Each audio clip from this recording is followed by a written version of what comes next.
Hey, y'all.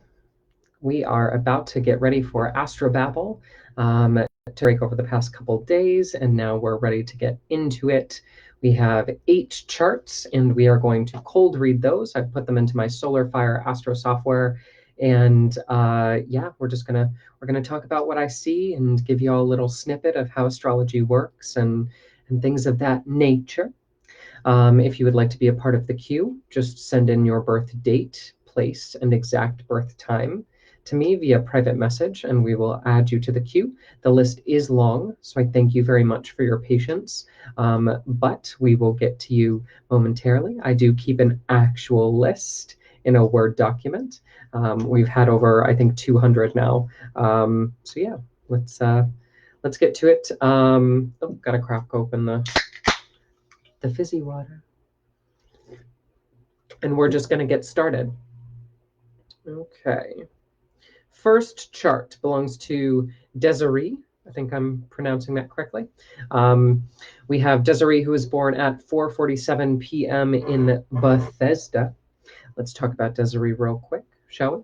We have a Gemini ascendant with the North Node conjunct the Gemini ascendant. Like I said, I'm always really I enjoy seeing the North Node conjunct the ascendant, because when somebody has this particular astrological formation, the North Node representing that sense of where somebody is going in this lifetime, the person that they're becoming, conjunct their ascendant, which is their major personality marker, I personally find that to be very helpful. We also have Jupiter at 29 degrees, although Jupiter is at 29 degrees on the cusp and retrograde. Jupiter in the first house also brings the personality to a boil. It's a good way to think about it. So you've got some good Gemini energy in the chart.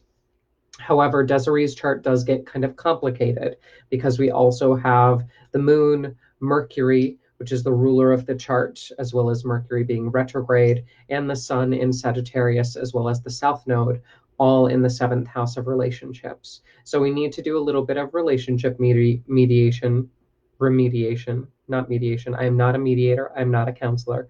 Don't try to turn me into that. I'm just an astrologer who looks at the stars and tells you about your business. So we have the moon and Mercury, as well as the sun, 3 very personal planets in the 7th house of relationships, including the lord of the chart, Mercury, who happens to be backwards in retrograde. When a planet is ruling the chart and that planet is retrograde, it does give a sense of backwardsness to the personality. There's a lack of forward momentum. There may be multiple hesitations. There may be multiple parts of the personality that attempt to hold back, that attempt to restrict, or that just from a personal perspective seem awkward when we have Mercury retrograde ruling the chart. Yes. We also have the moon in the 7th house and the sun in the 7th house. So this is a new moon baby. But when we look at the moon being largely dark, this is something that I talk about in my Interpreting Your Moon class. When we have a moon in the chart at the time of someone's birth that is darker than it is light, we have an introversion tendency to the emotions. We have a large portion of the feeling space, which is hidden behind the sun. The moon's light, which reflects our subconscious, which reflects our internal mechanisms, is not seen visibly. Yeah.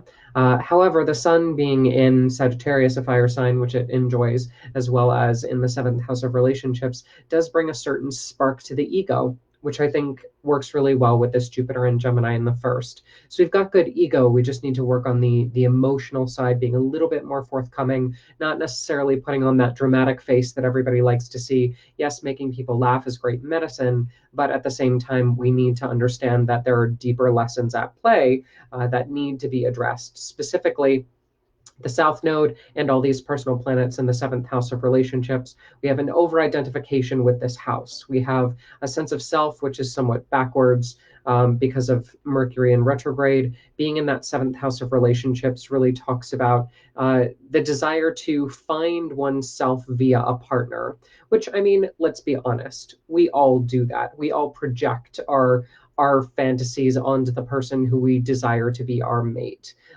whether that's somebody who we are currently in a relationship with or not. But when we see all of this heaviness in the 7th house ruling the chart, there's a lot of relationship stuff that needs to be sorted out. So I would highly encourage you read all the self-help books when it comes to relationships really understand who a partner is supposed to be for you and who they are not supposed to be for you. Because when we have a retrograde lord of the chart, there may be some over projection, especially with Mercury being that projection planet, very much associated with the mental aspect. We need to understand that the relationships might get just a little bit sticky, just a little bit sticky. Okay. I think actually you're in a good place to understand that because we've got Neptune and Scorpio in the sixth house of work. So you're probably working in those in realms where you would see a lot of that anyway. When I see Scorpio in the sixth, especially with a planet here like Neptune, which is known for escapism and altered states of consciousness, I think working in fields like hypnotherapy, working in a sleep center, working in areas where you're able to tap into the mind and witness other people's thought processes. Very, very good for you to not only partake in, but also to help you work through your own issues because you can understand, oh, that's what toxic looks like. That's definitely a pattern that I don't want to continue, or recognizing yourself in the people that you work with from that perspective. I find that super helpful. You could also work in estates, taxes, the realm of the death and dying, because actually that would be, we've got several markers in your chart for that specifically, because Venus in Capricorn in the eighth is ruling the 12th house. And then we've got Mars in Capricorn in the eighth as well, ruling the sixth. So there's a good flow between all of your houses of crisis and your work house. So the idea of, on a lower end of that spectrum, work being a place of great chaos for you personally. But if we were to transmute that, maybe go into the helping professions, this is something that I talk a lot about with clients, is you can either be dragged through the mud of your chart and really understand that in your chart, this energy must be expressed. This connection between the sixth house of work, the eighth house of business and death, and the 12th house of hidden enemies and hospitalizations must be expressed. But you can either succumb to it or you can work with it. You can reach out to those people who are in the midst of all of these very crisis oriented situations and allow yourself to change their perspective, potentially work with them on a therapeutic level and allow them to unlock pieces of themselves that they didn't have access to before, and really show them about the transformation that they're about to undertake. Or you can be the one going through all of that every single day of your life. Either way, the energy must be fulfilled. The promise must be kept. The promise of the natal chart must be kept is a good way to think about it.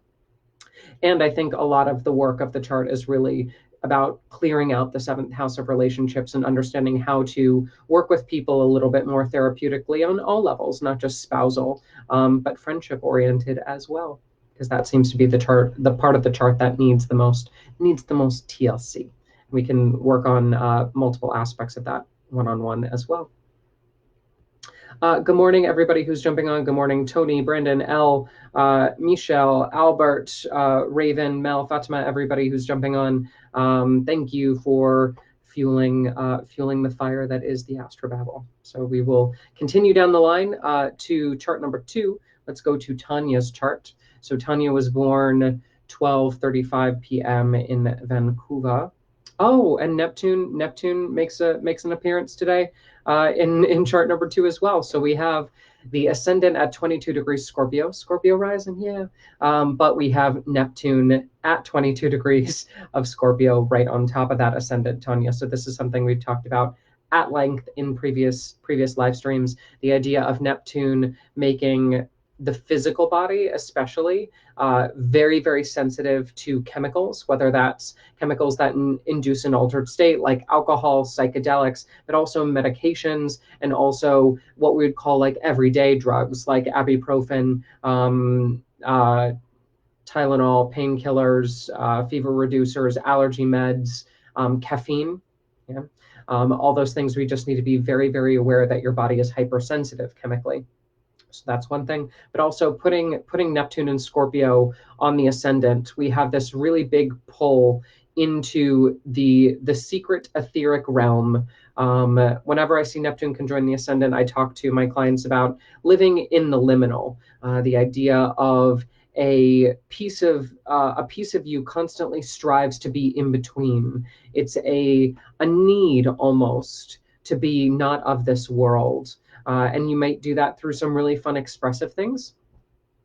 But if you don't allow yourself to nourish that side, that side that is blessed by the Fae, if you wanted to think of it that way, from a spiritual perspective, um, we would find that in tendencies like escapism. Yeah, back to the first point that I made, you're either dragged through your chart or you learn how to work with your chart. And the dragging through the chart would be that escapist kind of drug fueled tendency that Neptune brings at its lowest aspect. On the higher octave of the experience, Tanya, we've got this really lovely embrace of all things whimsical and fantasy, that I think is really a fun match in your chart for sure.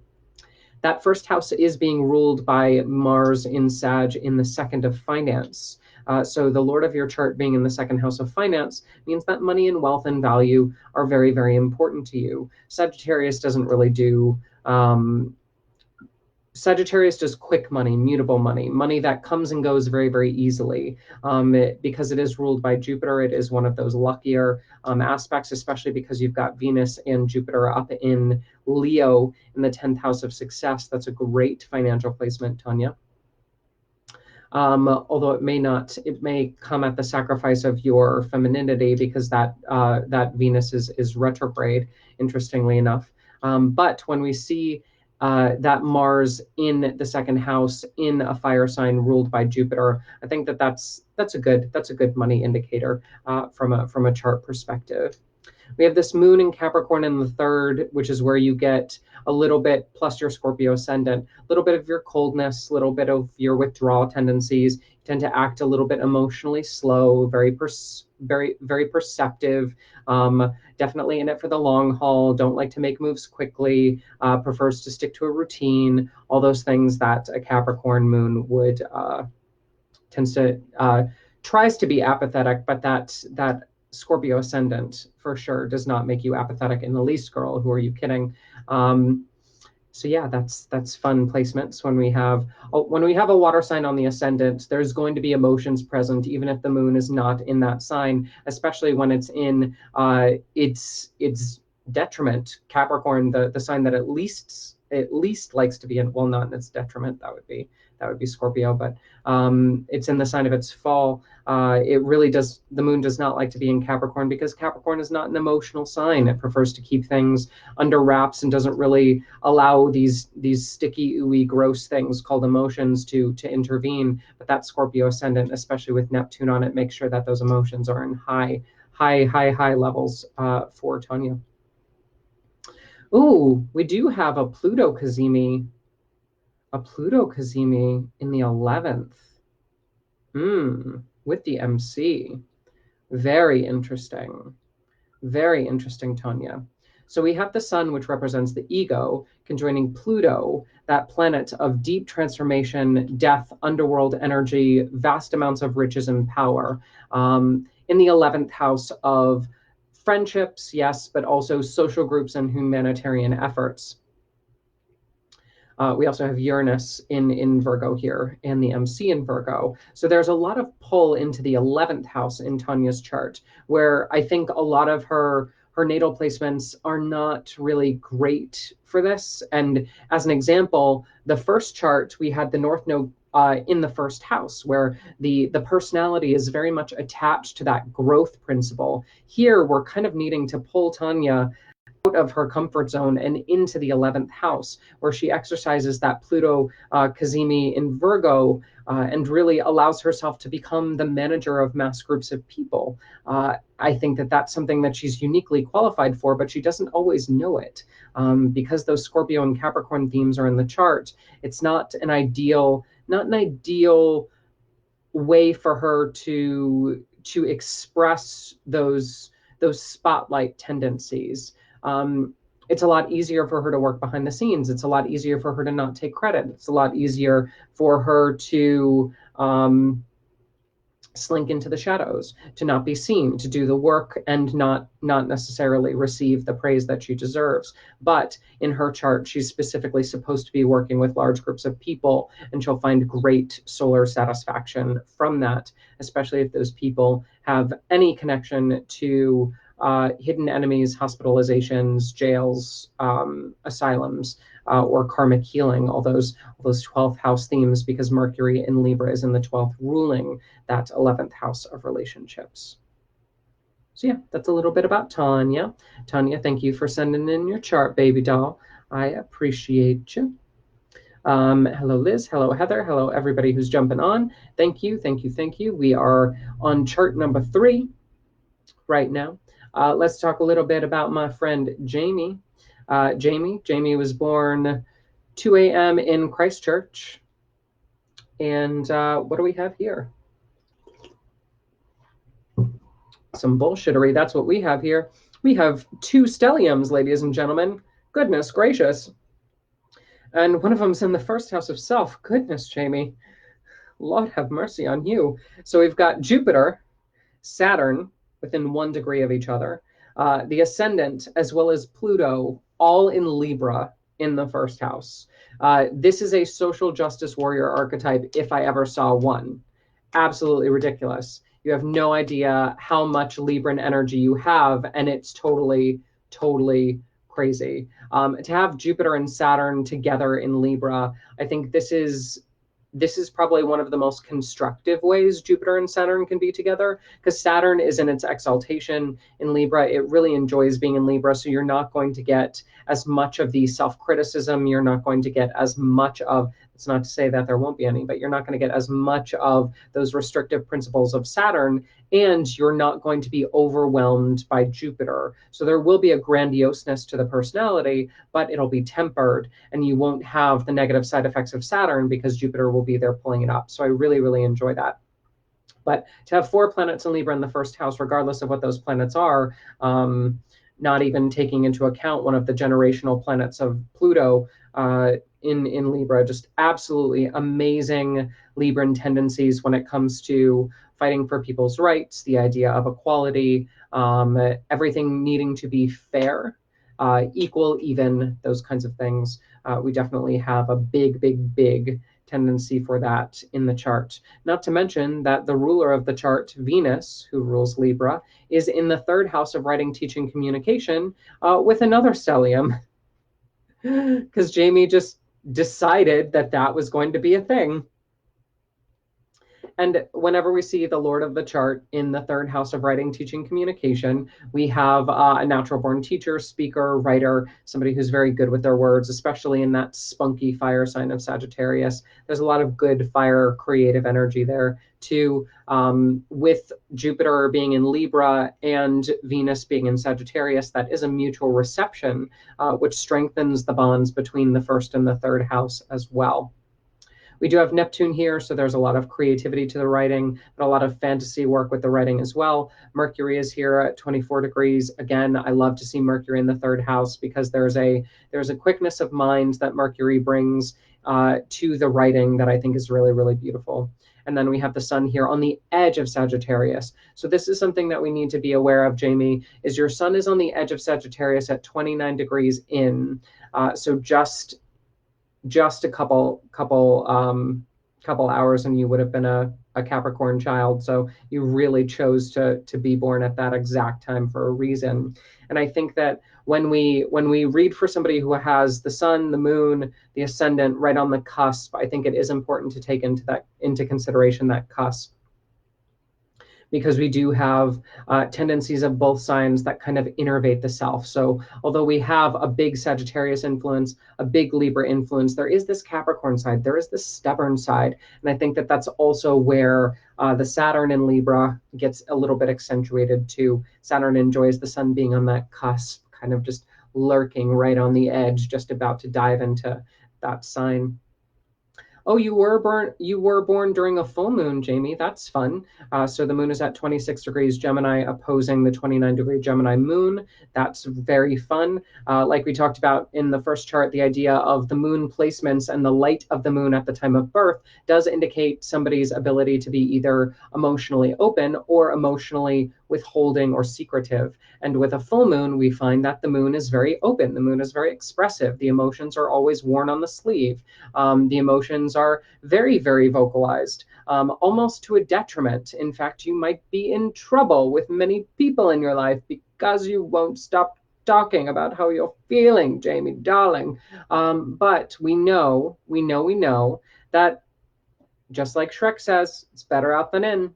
And I think that because you have so much energy attached to your creative house in the third of writing, teaching, communication, a full moon in Gemini with Mercury ruling it in the third is just glorious, absolutely glorious. I would go to school for creative writing. I would go to school for teaching, speaking. I would go to school to use your voice, to use your ability to act, to persuade, to diatribe, to dialogue, in order to sway the masses. I think that that's definitely something that you would be very, very good at, especially with that social justice warrior theme. You could pick up some cool acting roles that help to drive home social points that you find very, very important. And in fact, with that sun in Sagittarius ruling the North Node in Leo in the 11th, there's a good chance that working community theater is something that would very, very much enrich your chart if you're not doing that already. We've got some interesting stuff with the fourth house and the second house. So second house has Uranus and Scorpio here in the second. That's hoarding random stuff on the lower expression. It's a little bit of monetary inconsistency, or like delving into the conspiracy of the stock market, on the higher expression. But Uranus and Scorpio isn't an ideal financial placement. It doesn't make finances easy by any means. But we do have a connection to the finance house and the fourth house of family. So money and family are intertwined in Jamie's chart. It is something that her family either gives to her or she gives to the family. We just know that via the chart, money is coming to and from the family dynamic on a regular basis, as opposed to the work dynamic. Although the work dynamic is very nourishing to Jamie's self, how she makes money is actually via the family, because the ruler of her second house, Mars, is in Capricorn in the fourth house. In fact, if she worked for the family business, wouldn't be surprised with that. But again, we need to understand that her real assets are going to be all of her personal convictions in the first house, which are very, very strong, very, very powerful, very, very correct. And then we have the third house of writing, teaching, communication with a full moon up in the ninth, like the idea of performing, very, very important, and conveying all of those deep feelings via a vocal medium or something that puts her onto a stage where she can share her work via those skills of the third house, writing, teaching, communication. Jace. So that is Jamie's chart, and we will just keep going along because we've got 8 charts, and yeah. Let's go to Heather's chart. So Heather is chart number 4 in our scheme today. We have 9:17 a.m. in Oklahoma City. Let's take a look at Heather's chart. Ooh, darling. Ooh, darling. Okay. So we've got the South Node in the first house, and we've got Mercury here. We've got the ascendant in Leo. So everything is in Leo in the first, which makes the Sun the ruler of the chart. The Sun is in Cancer in the 12th house of hidden enemies. We've been over this on the Astro-Babble before, but especially when paired with the South Node. The South Node is the energy suck of the chart. It's really where we find a lot of fatigue, a lot of tiredness, a lot of draining. And to put the ruler of the chart in the 12th house, there's self-esteem stuff, there's lack of confidence, especially with being associated with the sun. It's just not it's not an ideal place to develop a healthy sense of self. And I think with that Mercury and Leo here, one of the things that you've done, Heather, is you've become a great I say this lovingly, and I don't say this in an accusatory tone whatsoever. I think it's a creative outlet. But you've become a little bit of a con artist, adopting the people and places around you. Becoming a con artist is mean. Let's talk about chameleon. Yeah. Because we're really talking about camouflage. Mercury is that planet that likes to change. It doesn't stay still. It's always adapting. It's always moving. And to have that associated with the ascendant really brings that into the personality. But Mercury in Leo is all about that flamboyant color change. It's all about putting on the mask and wearing the clothes of other people.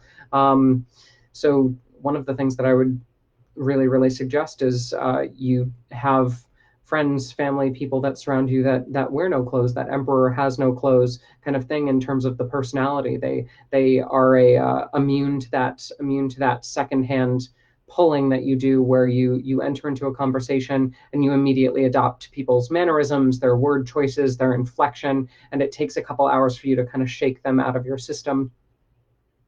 So that's something that we need to be aware of, but that's all to compensate for this Sun in Cancer and Venus in Cancer in the 12th house of hidden enemies. Yeah, that's tricky. We have a story that's developing here. Please hold. Yeah, that Mercury is ruling Saturn in the 11th of friendships. And that Saturn in the 11th of friendships is ruling that 6th house of work. And then the moon in Taurus is ruling Moon and Taurus up in the 10th conjunct the MC, which is absolutely glorious. But it is ruling that Venus in Cancer.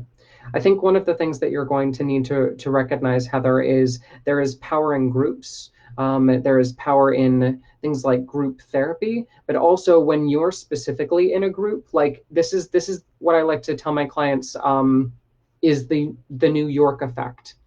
When you're one-on-one with somebody, yeah, and all of your focus and attention is on them, it's very easy to reflect them because you're mirroring them and they're mirroring you, and there's a solidarity exchange, and that's when projection starts to become a thing. Transference tends to become a thing. But when you're on the streets of New York and you're in a very popular place, or you're speaking to a crowd, and you're in front of this group of people, you have no single identity to project onto.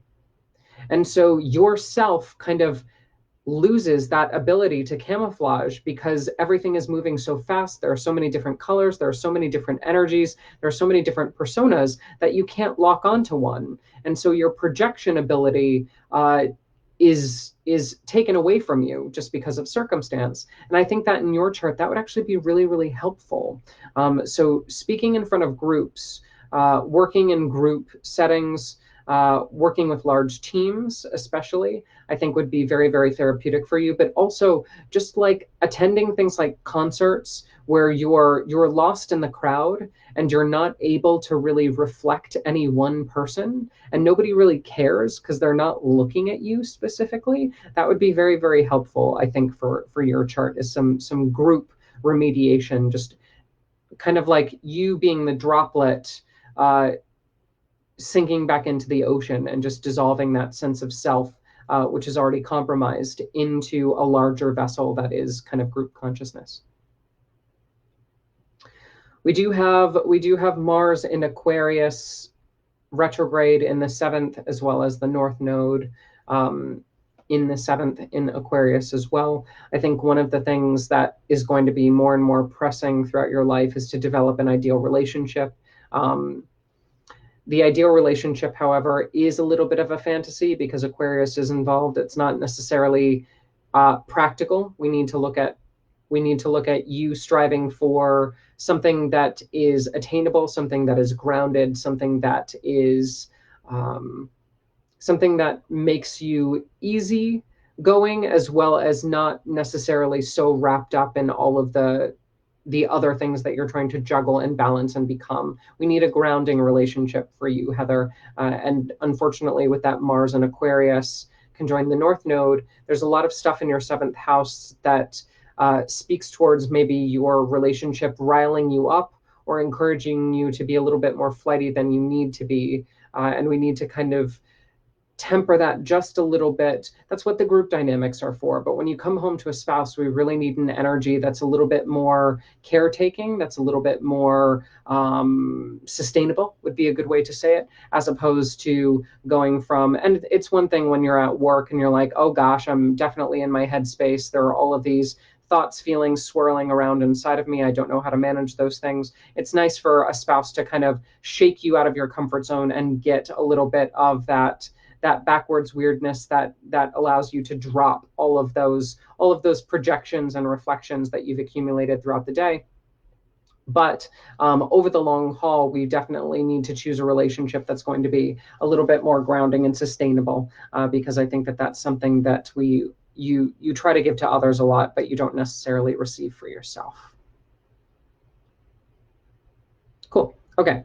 Thanks, Heather. Glad you liked it. Let's go ahead, and we're halfway through the chart readings. If you would like to book a session, if you would like info on online classes, if you would like to follow me on Instagram, Facebook, TikTok, any other platforms, yeah, I'd love to see you, baby. And if you enjoyed your session, I do PayPal stuff. Somebody asked about PayPal stuff a while back. The Sam at Scorpio Rising Astrology is what you can send in. And anything is greatly appreciated. Let's go to our next chart, which is Stephanie. If you don't, oh, okay, so for those of you on Instagram, if you don't know Stephanie from Dark Moon Astrology, I love, love, love, love, love, absolutely adore her posts. So please go follow her right now, because she's also one of the few astrology people that I really, really enjoy kind of reading, and her visual interpretations of the energies are very accurate in my opinion. Okay, but that's me. So let's go ahead and look at Stephanie's chart, 2:22 a.m. in Kamloops. Kamloops, yes. Gemini seems to be playing a big old role in the forecast this morning. We've got a Gemini, we've got a Gemini ascendant, and that Gemini ascendant is ruling Mercury in Cancer, Moon in Cancer, and Venus in Cancer, all in that second house. Girl, like, your sole mission in life is to take care of other people financially. That is absolutely ridiculous. Can we say love language gifts? Can we say love language gifts? That I absolutely love it. Those Cancer placements just give such a well-rounded balance, I think, to a Gemini ascendant, which tends to be a little bit too airy, which tends to be a little bit too inflated, to ground it through the watery presence of Cancer in the house of financial wealth. I think there's a beautiful expression of a beautiful expression and appreciation of the material, especially with Venus in Cancer. It's that octomom energy, all the arms kind of wrapping around friends, family, loved ones at once. Like, it's such a caring, supportive, nurturing role that you've incorporated into the chart. I think that's what I like to see, for sure. I enjoy that. Definitely. We do have that 0° Leo sun. So when we look at that sun being on the cusp, understanding that we would read you as both a sun in Leo, but also because it's so much on the edge, that sun in Cancer, and you've got so much Cancer in the chart already, you might not have considered reading for Cancer in terms of a horoscope. But I think that that's why we get along so well, honey, is because that Cancer vibe, that Cancer vibe just really soaks into your chart very, very purely, with that sun just being 1 degree away from being a Cancer sun. But that Cancer sun, or that Cancer sun, now I'm starting to confuse myself, that Leo sun and that Leo Mars, both in the third house of writing, teaching, communication. So we've got an ego identification as a writer, as a teacher, as a speaker, as somebody who needs to be heard. That Mars and Leo definitely gives you a rather aggressive opinion, which some people, especially, this is something that I joke about with my clients, the idea of whenever Mars gets into a fire sign, and gets placed in a chart early on in life, that's where the anger issues really start to come forward. And that's where people can get, like, as children, very, very aggressive, very, very lashy outy, especially in that third house of writing, teaching, communication, words as weapons, for sure. That's definitely something to I would say, be proud of. Like, curse a whole bunch. I enjoy it, but I also have Scorpio ruling the chart with Mars and Aries in the 6th. So that's my 2 cents. Let's see, what else do we want to find in... Oh, that's a fun placement. I enjoy that. So that Mars and Leo in the third of writing, teaching, communication is ruling the 11th house of friendships, social groups, and humanitarian efforts. We also have Jupiter in Aries here, the North Node in Aries here. So there's this sense of needing to develop a writing, teaching, speaking platform, needing to actually stand up, to be heard, to allow that Jupiterian energy in the 11th to express itself. I really enjoy Jupiter in Aries in the 11th. I think that that's a beautiful expression of that Mars in the third in Leo and that Sun in Leo, getting that fire percolating, those creative writing, teaching, speaking energies, all those words starting to form. And then where do they go? They go into that 11th house, and they really are able to be cast out onto a large group. And be planted, almost is a good way to say it, like a fireworks display, except don't shoot fireworks into a crowd. But the idea of your words igniting other people on fire with passion about the things that you're passionate about, I think that that's something that the chart is almost begging you to do. So I know with your stuff on Instagram, there's a lot going on there, and that fulfills it. However, there is a lot of need for more, because we both know that Leo and Jupiter don't settle for less. They don't settle for less, Stephanie, girl. They need more, always more vocal, more realizations, more inspiration. Never enough. Must spread the word. Have you heard the gospel of Jupiter and Aries in the 11th? So let's focus on that, shall we? That Jupiter in Aries is ruling the seventh house of relationships, where we have a little bit of issue. We have Saturn here as well as Uranus here, both in Sagittarius and both retrograde. So we have Saturn and Sag is an interesting combination, because Sagittarius is a really fun and spunky sign, and it really enjoys being happy and idealistic, and Saturn is the exact opposite of that. So when we see this Saturn in Sagittarius retrograde, it's almost this partner or this relationship that is very multifaceted. They know how to get down to business, they know how to be level-headed, but there is this fun side. And yes, it's definitely using your words, dumpster fire, and that's kind of what it is. We have this Uranus unpredictable energy. We have it retrograde, so you never know where it's coming from, and the minute that you think you've got it figured out, it goes backwards, and it just never seems to be a good enough situation to put roots down, really. So when we look at how we would remediate that, and this is something that I'd like to share, not just for you, because I get more and more requests about it with clients and students and things like that. Magical remediation for the astrological signs is something that I specialize in. I've studied the occult for a very, very long time. And when we look at remediating Saturn and Sagittarius, there are two ways that we need to do this. The first, we need to tap into Saturn and appreciate Saturn for what Saturn is doing, but we also need to tap Jupiter as well. And if you wanted to think of that higher octave of Uranus as a complete trine to those three energetic planets that we need to harmonize, we need to create a sternness of Saturn in relationships. We need to embrace the fun and the vocality and the boisterousness of Jupiter, but then we also need to honor the unpredictability of Uranus, and maybe setting up an altar to those three planets, working with those planetary energies, understanding how you can combine accurately the stop with the go, with the leave it to chance in terms of the love life,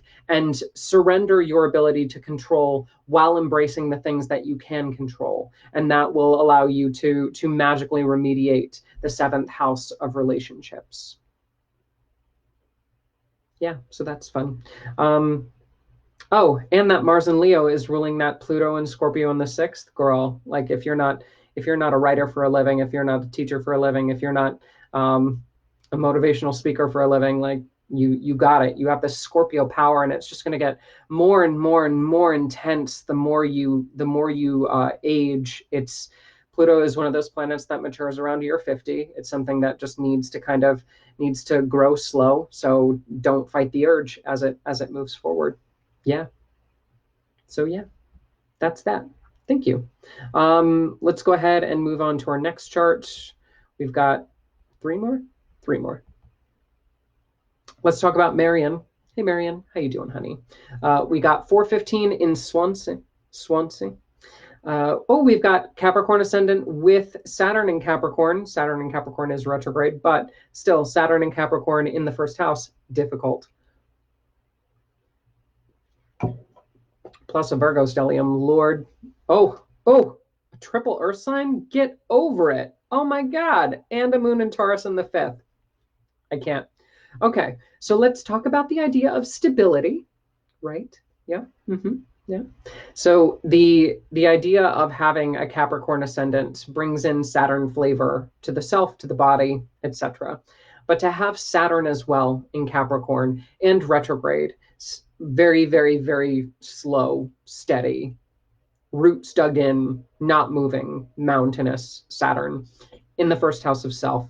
We have this idea of the physical body being withered until about age 16, definitely not accessing true health potential until age 30 with Marion.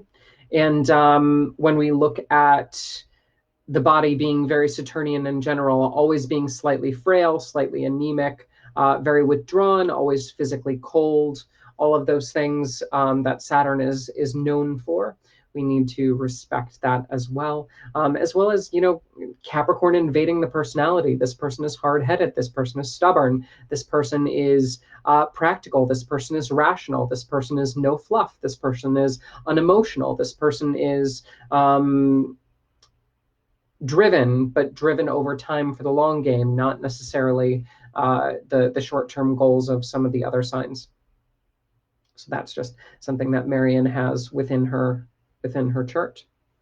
Because we do have the Sun in Virgo, South Node Virgo, Mercury Virgo, Neptune Virgo, Jupiter and Neptune are conjunct in Virgo in the ninth house of higher learning, travel, foreigners. That's something that's very much associated with Marion's personality as well. The love of foreign culture, the need to travel, the need to see the world, the need to involve oneself in higher education, definitely a big starting point early in the life. She was just dipped in a vat of practicality and information acquisition. It would be interesting to see how that played out, because when I see so much happening in Virgo in the ninth, it's somebody who almost literally walks around with a dictionary, somebody who probably grew up in a home where they were asked to take special classes, to read special books, to become someone of culture and education, and almost take on a foreign personality in order to increase status.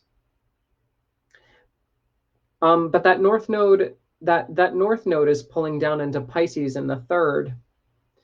And so one of the things that Marion will actually do throughout her life is take all of that information and write her own, and take all of the books that she's absorbed and dissolved into herself and transmute it into a work of her own that she can then share with others, and vice versa. It wouldn't surprise me if she again takes higher education, learns all that higher education, then writes a book on that higher education, and that textbook then becomes what is taught in the higher education. That's the kind of stuff that we see with so much connection between the ninth and the third.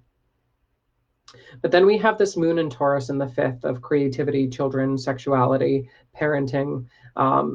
So there is a need to have a family, especially with that moon in Taurus ruling the seventh house of relationships, which we'll definitely need to talk about. That fifth house of parenting and children, having the moon in Taurus there, the sign of its exaltation, really, really beautiful. Unfortunately, I don't think it worked out as Marion had planned, because we have multiple markers in the relationship space. And although a moon in Taurus is very fertile, it's probably one of the most fertile placements that we can possibly have.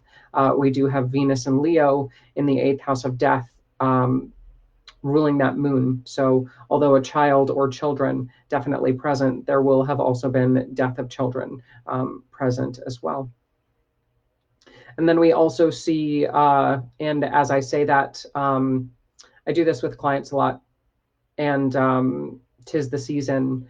As I said, the death of children, a female cardinal actually perched itself on the hibiscus bush outside of my window and started chirping. So there's a spirit there that would like to reach out. When we look at the when we look at the connection between the seventh house and the fifth house, there is a strong connection that, again, a spouse will deliver children. However, we do have Mars in Cancer and Pluto in Cancer here. Mars in Cancer and Pluto in Cancer in the seventh house of relationships. That female cardinal is coming around again. Definitely one of those things, and looking right at me as we go into the seventh house. The idea that abuse was probably present in the relationship. Mars in Cancer is in the sign of its fall, does not like to be in Cancer at all. It is in the sign of its not fall detriment because Mars is exalted in Capricorn. So Mars in Cancer is the worst place it can possibly be to put that aggravated, frustrated Mars in the seventh house of relationships, along with Pluto in Cancer. There's a lot of misplaced care and misplaced aggression that I think needs to be addressed in Marion's chart. The more we understand about Marion's chart when it comes to the good and the bad of the relationship dynamic, the good and the bad of the parenting dynamic.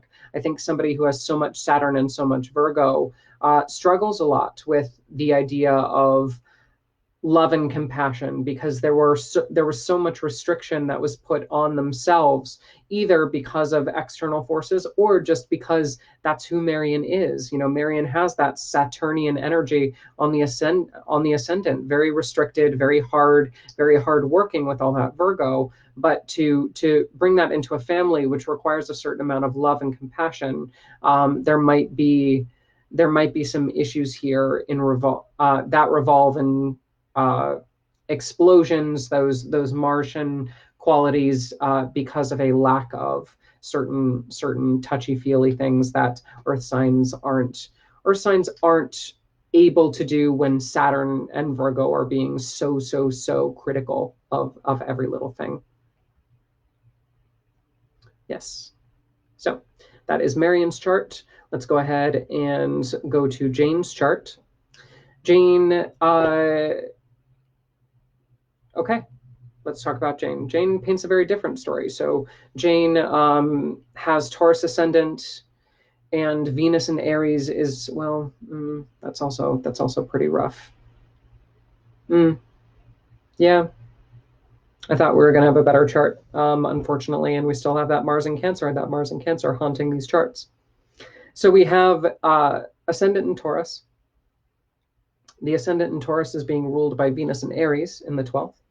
Venus in Aries in the 12th, again, Lord of the chart in the 12th house of hidden enemies, gives us an idea of this person being self-compromised, self-critical. The things that they believe about how things are actually work towards their detriment. We need to get them surrounded by helpful people, helpful places, helpful things that allow them to lift up and engage in the more beneficial, the more supportive relationships, for sure. Yes.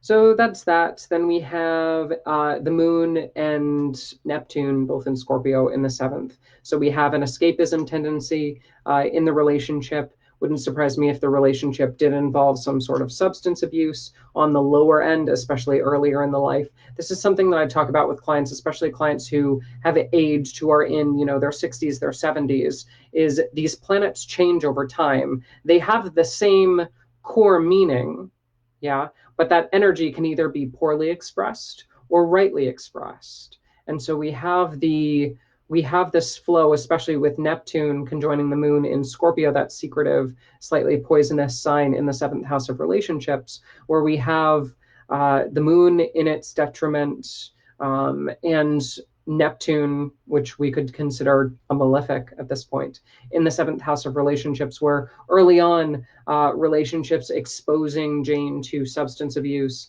escapism tendencies, the needing to flee situations of their own making, like all those things that really compound the ruler of the chart being in the 12th. So that's not super helpful. Wouldn't surprise me if Jane worked in the hospital setting or the caretaking setting for asylums, jails, hospice, any of those 12th house professions, because Venus is ruling that 6th house of work. The sun is in Aquarius, which is an interesting Oh, and there's another marker for higher learning in the chart too. Yeah. So we have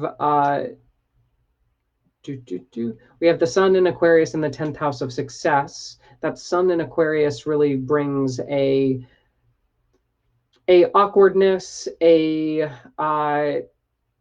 very quick mind, a uh, prone to fantasy and being on the edge. Kind of a Aquarius is that sign that I often associate with somebody who has just a little bit of just a little bit of personality disorder in terms of being on the spectrum. Like they're really smart, but you never know where they're coming from, and it's a little bit difficult to communicate. But they're really bubbly, and they've got a great personality. It's just you can never really reach them. Yeah. And that sun in Aquarius is being ruled by both Saturn and Jupiter in Capricorn and the MC in Capricorn in the ninth. So one of the things that Jane has really learned over the life is, more is better when it comes to education. It's really about achieving success through learning more. And this is something that I think maybe was passed down from the first chart, the idea of, the more you learn, the more you know, the better you will be at life. And we know that that's not necessarily always true. Yeah. But it does give Jane a good social group. Unfortunately, there are so many planets in detriment. It just really, it's really difficult in Jane's chart. We have Venus in Aries, sign of its fall. Mars in Cancer in the third, sign of its detriment. Moon in Scorpio, sign of its detriment. We have Jupiter in Capricorn, sign of its detriment. And we have Mercury in Pisces, sign of its detriment, as well as the Sun in the sign of its fall in Aquarius. All of these planets are just not where they're supposed to be. And so I think one of the big themes about Jane's chart is that she's constantly battling this feeling of being a misfit or out of place, and that can be a really really difficult part of the chart to overcome for sure, especially when even friends with that Mercury and Pisces that she meets via college or higher learning or travel via that Jupiter and Capricorn in the ninth don't really support that. Instead, what she really needs to understand is the power of the tribe, the power of the community. Even though your life is not ideal, there's always somebody who's worse off than you. And it helps to band together as a village to not just have your own life, but have a collective life, and not necessarily forge your own individual identity, but to surrender to the tribe and to be valuable for the skills that you have, and to back off during those times when you don't have skills that are necessary, but also still find ways to contribute to the larger communal space. Cool. Good stuff. We've got one more chart. If you'd like to send in your birth details, just send me birth date, place, exact time, private message, and we will get that done. Jonathan is the last one.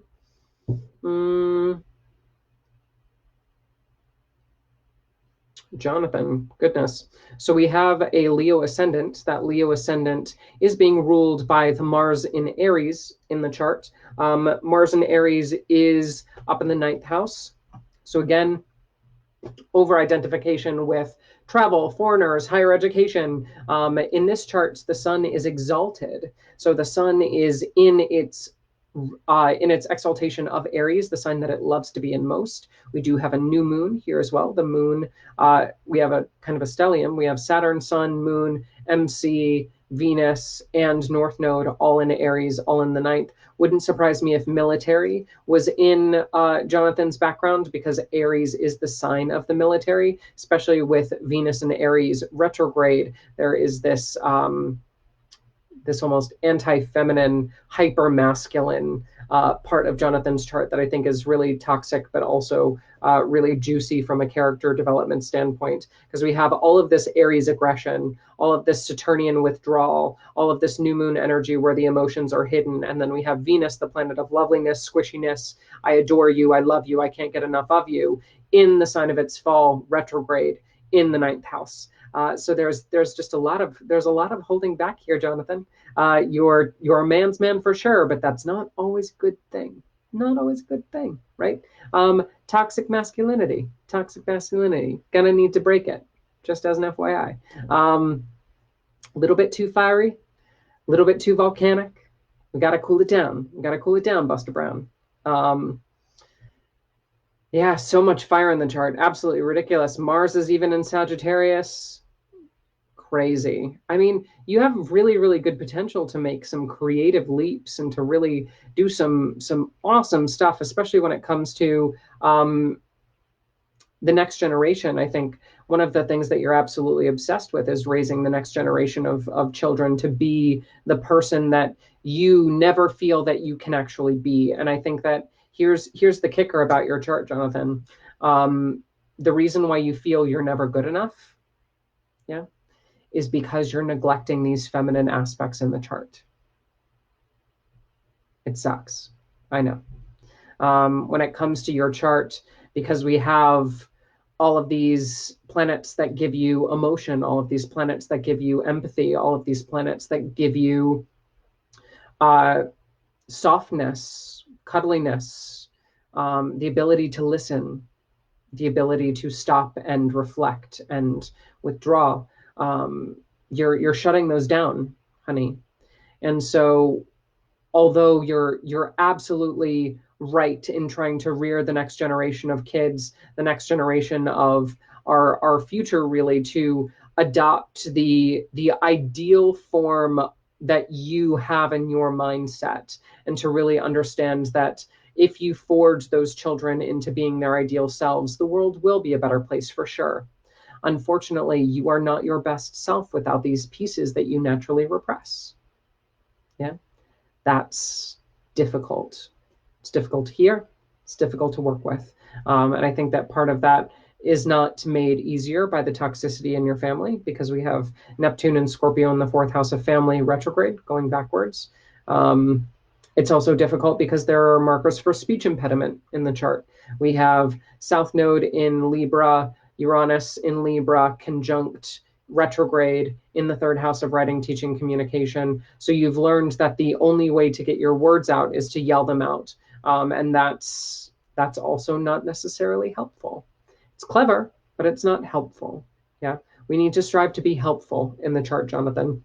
And sometimes we do need to do a controlled burn of the situation and get pieces that are a little bit too mushy, a little bit too gooey, a little bit too unformed, to dry out, harden up, and be sculpted into an ideal shape. However, you're doing a little bit too much of that, and I think you're on the verge of spontaneous combustion, if I do say so myself. And yeah, we just need to soften your edges just a little bit is a good way to think about it, because I think the more you incorporate the softness, the more people are actually going to see the man that you are, as opposed to the man that you want to be. And I think that there's a temperance that needs to occur for you to actually achieve fulfillment in this life. And it's not something you can really study about. It has to be something, or teach really, it has to be something that you choose to do via your actions, via your internal process. It's not a book learning thing, and it's definitely not something you can teach somebody else. They have to do it for themselves. And you're kind of at that juncture where I would really, really encourage you to do some deeper soul searching, especially later this year. Mars is going to go into your Aries house June 28th through January 12th, I think it is, into 2021. That's going to be 6 months of your opportunity to do this internal work, Jonathan. 6 freaking months. And if you don't do this work, you're in for one hell of a ride. But that is all I have to say about that. That's where we get into one-on-one consultative stuff. So thank you everybody for jumping on. I appreciate you watching the Astro-Babble. This is always very fun. If you would like to be added to the queue, just give me your birth date, place, and exact birth time via private message. I will add you to that queue. And follow me on Facebook as well as Instagram for my daily posts, my daily forecasts. I have private sessions if you'd like those, as well as online classes. You can just go to scorpiorisingastrology.com. Check out those. For some of you who have been following, you know that I am currently obsessed with TikTok, and you're really enjoying those videos. I enjoy making those videos, especially the Choose Your Challenger one. I'm really getting into that. But check out the stories, check out the media. Thanks for supporting it. I absolutely love you. And until next time, may the stars be ever in your favor.